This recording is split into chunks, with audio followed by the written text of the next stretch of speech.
Welcome to the explanation of my card game called Fuck.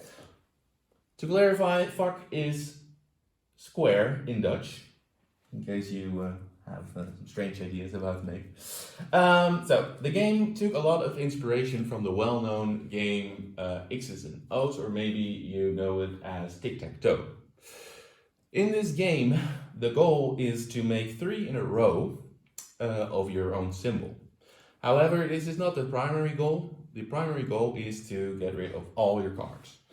Because players in this game have a pile of cards in front of them. Let's say it's this and the other player, so in this case I will be playing with 2. We both have a pile of cards in front of us. The first one who runs out of cards wins the game. Very easy. Secondary is trying to make 3 in a row of your symbol and to prevent 3 in a row from your opponent. Now, how to get that, I will get to that later. Initially, I will explain to you how to get started. So, in this pile of cards, the total amount, there are 5 different cards. There are blank cards, there are snake cards, there are fish cards, turtle cards, and there are camel cards. Now, this blank card I will explain later. Let's forget about that one for now. When you play, in this hypothetical case of 2 players, both players choose a card that they like. Let's say I go for snake, and the other player goes for fish. Alright. We then put one of these cards in front of us in order to remember that we're trying to collect 3 of a kind of this card and the other the fish. Now you may be thinking, I can totally remember that I am trying to get snakes and the other player fish. Well, in my experience, due to the speed of the game, it is quite likely that you forget along the way, so it helps to put one next to it. Then, out of all of the cards, you take out all of the cards of that kind. So there are in total 20 snakes.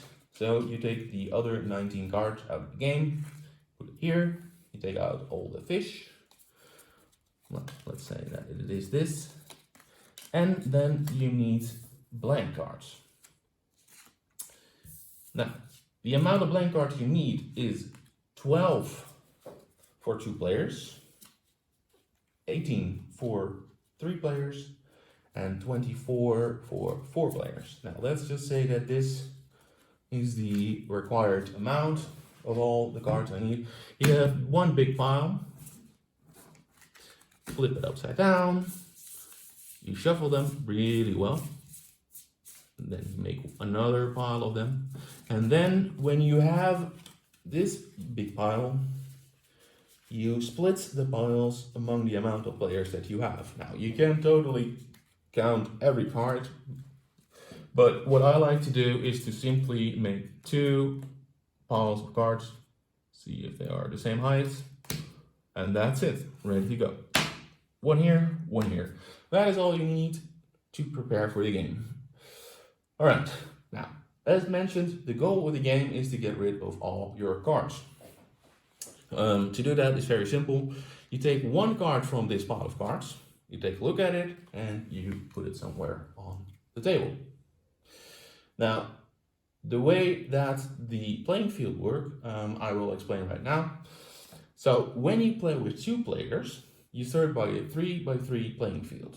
When you play with 3 players, you start by a 4x4 playing field, and when you start with 4 players, you start by a 5x5 playing field. So this is one card, as you can see, one card here, one card here. This is 3. Now, also here and here. Now you can see that basically the field has been made. This is 3, this is 3. So a 3x3 playing field. I will explain to you how the field works. It's called dynamic playing field, and the reason why it's dynamic is because the way that the field grows hasn't been decided yet. So let's say I put this card on the table. Now, I may want to put this card in the middle of the playing field because in tic-tac-toe, it is greatly beneficial to put a card in the middle. Increases your odds of making 3 in a row. However, as I put this one down, I may be thinking I want this one to be in the middle. However, it is decided by the cards that are played after. Let's say that the other player plays a card here and a card here. Now, the card that I originally played, that was intended to be in the middle, is now on the left. And that is how it goes. So now this row of 3 has been decided, but it can still grow in this direction or maybe in this direction. Again, based on the cards that are played after. Let's say I put a card here and here. Now we have this as a playing field. When the field of cards is full, which is the case when I put here and here, now the card is full. Now in this case, obviously, because I didn't shuffle, it is filled with snakes. So there's obviously a row of 3. But let's assume that that is not the case, that it's different cards that are lying here.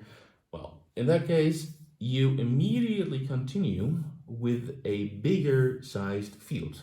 So this is 3 by 3. You immediately go to 4 by 4 and you continue playing. And you will continue until a row of 3 has been made. There is one exception to this rule, and that is when the game has expanded 3 times, then you also stop.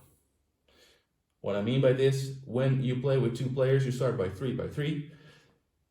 Let's just say that there has been no 3 in a row been made, then you go to 4 by 4, 5 by 5. If at that point there still has been no winner, and by winner I mean no row of 3, then it stops and all the cards that are currently on the table are divided among the amount of players that there are. Alright, so that is the exception to the rule, but let's just say that you make 3 in a row.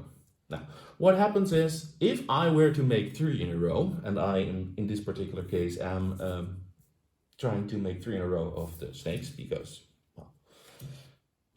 then the round stops. All players involved stop playing cards from the table. And to clarify, because I realized that I didn't mention this before, there are no turns in this game.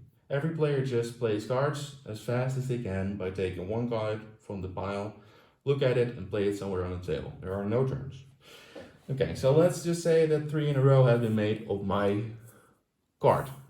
Then the round ends, all players stop playing cards, and then the cards that are currently on the table are divided among the players that there are. There is a slight different rule for when you play with 2, because then the round stops. Half of the cards that are currently on the table are going to the player that, well, didn't make 3 in a row. So let's just say that this is it. And they get these cards. It goes at the bottom of the pile, and then they also have to get rid of these cards. The other remaining cards, the other half, no longer gets used and is just removed from play.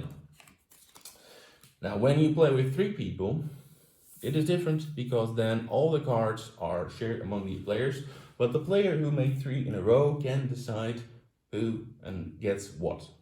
So let's just say that currently on the playing field we only have these 3 cards.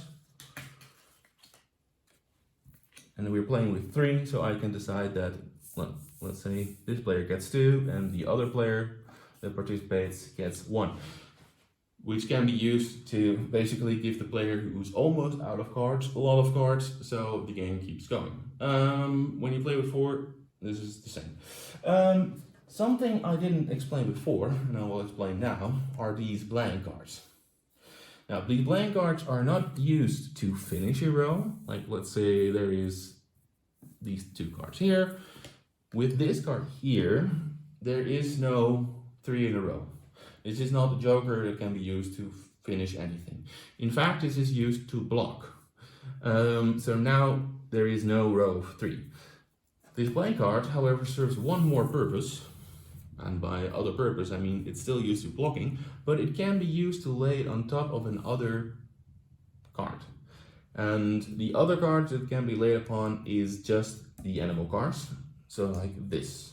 It doesn't mean that you can continue stacking and no, this is where it ends. It's just an animal card and then this one on top. Now I think that covers pretty much all of the rules. There is one thing that I still need to explain, which rarely happens, but just in case. When you play with 4 people or 3, you start with a bigger field, as mentioned before. So the 2x players, they start with a 3x3, but 3 players start by 4x4. And what this means is that it is theoretically possible to get 4 in a row before 3 in a row happens. Let's say that there is cards like this. And when I put one more card here, then we now have 4 in a row. When that happens, just as would be the case with 3, the round ends and the player who made this row of 3 of row 4 can divide the cards among the other players. Additionally, they can take 8 cards from their pile, let's say it's this pile, they can take 8 of their piles and also divide it amongst the other player. So it's like, alright, so that is that. Let's see if I missed anything else. Yes, 2 more things that I have forgotten. Yes, when you get 5 in a row, which is also theoretically possible, but extremely unlikely, when that happens, let's say it is like this, and then, well, here's another snake. When this happens, the game immediately ends, and the one who made this is the winner. One more thing that I forgot to mention is that it is also possible to make 3 in a row, or 4 or 5, of the symbol that you don't have.